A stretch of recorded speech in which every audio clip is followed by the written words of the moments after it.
Nancy here with A Joyful Cottage. If this is your first time visiting my channel, I want to give you a warm welcome. I'm here on my patio today. It's just a gorgeous day. It's somewhere around 80 today. It's breezy and just really beautiful. It's been a crazy month and I'm very late in getting this video up.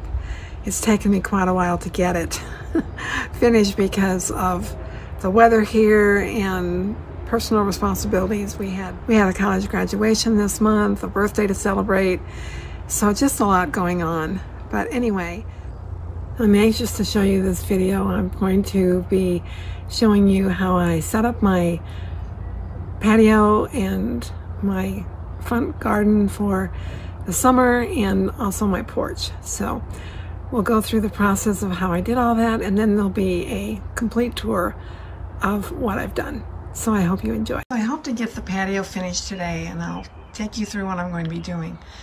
So this morning I've been working on adding more of the ground cover between the flagstone. So you can see that's doing well. Now I have added a couple new ones. This is new, this one here. And I added another one over here and another one over here. So I moved the Irish moss, and I'll show you that in a minute. But you can see that it is starting to close up. Those tendrils are really starting to move together, so that's great. There's another one I planted. I planted one here and one here. So this is where I put the Irish moss. I'm just going to let it kind of take over there. Here's another one I planted under the bistro set. And there's a little bit of Irish moss here. I'm just going to let it go. It's going to have to fight it out with the other cover. Again, I always forget what that's called. I'll put it in. Oh, and by the way, my wildflower seeds are doing great. I think this is going to work out. I'm hopeful. So I need to stain my fence,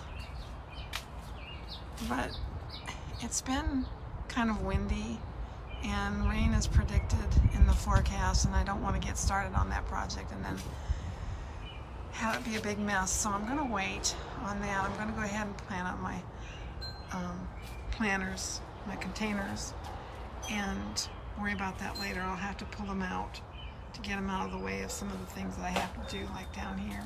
I'll have to do some sanding and stain that, but it'll be worth it. I can have my flowers and enjoy them because I don't want them to die. I need to get them in the pots. So that's something I have for a future project, and also I want to paint this side of the shed. So that's something I'll be doing this summer. Yeah. So it needs it. These are the flowers that I'm going to be planting today, and I pretty much know where I'm going to put what. I just need to get them in these pots. So that's what I'm going to be working on next, is getting this going. Now my clematis didn't make it, so I decided to buy a mandevilla, which is an annual, and it's a really beautiful flower. This is a red one. I'm hoping it will attract butterflies and maybe even a hummingbird if I get lucky. So this will climb, and I've got my willow posts in here, and hopefully I can train it to climb up that, and I think it'll be really beautiful. And then I'll plant this little planter that I have that, as I've mentioned before, I've got this gas pipe here that I try to cover up every year. And this year I'm putting in Nicotiana and Vinca vines, so I think that'll be pretty. So yeah, I'm just going to go ahead and get these pots planted up, and then I'll start moving things around and hopefully create a really beautiful patio this year. So I'm going to get started. I found this garden decor at Goodwill, and I paid $10 for it, which is usually more than what I would pay for something at a thrift store, but I really like this piece. It's ironed, and I think it's really cool. So I wanted to use it as a planter, and I didn't have any pots that would fit in the bottom of this thing. So I thought a cocoa liner would work, but of course you can't find cocoa liners that fit this shape. So I bought a 14-inch basket liner at Home Depot, and I stuffed it in there, and I'm going to cut it down, and I think that it will work. I'm just going to cut it right along the top there, and I think that that will work. And I can put soil in it, and I can put some flowers in, so that's what I'm going to do.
I bought this fleur-de-lis garden art when At Home had it marked down 50%. The paint has chipped over time, and for a while I didn't mind, but this year I wanted to paint it and give it more of a sophisticated look. I used Rust-Oleum 2x Ultra Cover in stone gray satin.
The fleur-de-lis looks so much prettier now and fits well into this year's patio arrangement. So it's the next morning, right after I finished arranging all the plants. We got a big thunderstorm that came through and dumped a bunch of rain, so I gave up on all this yesterday and decided that I would film it this morning and show you what my patio looks like. So I'm just gonna stop talking and we'll go into a tour of the patio.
This is the flower bed in the front of my home.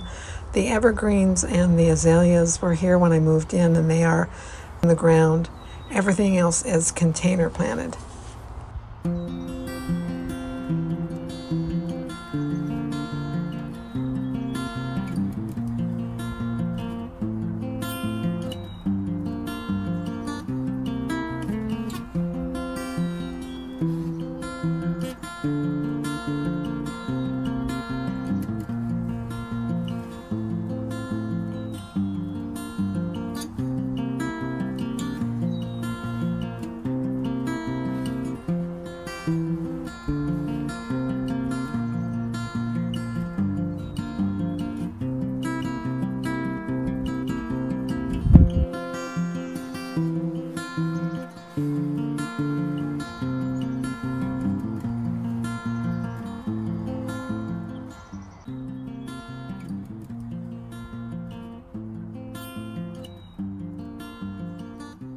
I hope you enjoyed today's video. Perhaps it inspired you in some way or gave you some ideas for your own outdoor space. I so enjoyed having you with me today. If you haven't joined my Facebook group, I'd like to invite you. It's a Joyful Cottage group page. A Joyful Cottage group page. And I'd love to have you subscribe. If you enjoyed the video, I hope you'll give it a like. It really does help my channel. You know, every time I do a video, I end in scripture, and if this is your first time visiting, you might be wondering, why in the world did she do that? And the reason is because in my home, in a Joyful Cottage, God is central. He is first in my home. And He's first on my channel, too. So I want to honor Him, and I want to encourage those who come here from God's Word, His scripture. So today we're going to read Psalm 34:18. And I'm reading this one because I know that some of you are struggling with health issues, loved ones who are ill, and perhaps you're one who's just lost someone recently. I know I have viewers who have lost loved ones, so I want to encourage you with this scripture today. Again, Psalm 34, verse 18. The Lord is near to the brokenhearted and saves the crushed in spirit.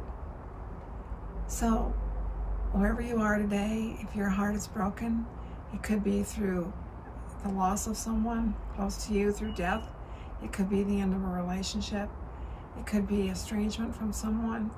It could be something else that's happened in your life that's caused your heart to break.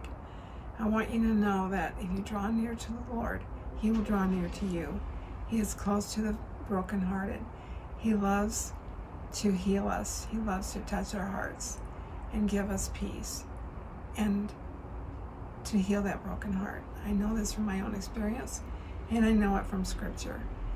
So thank you so much for coming here today. I hope that you come away encouraged and perhaps a little closer to the Lord. Thank you, and I'll see you again soon. God bless you.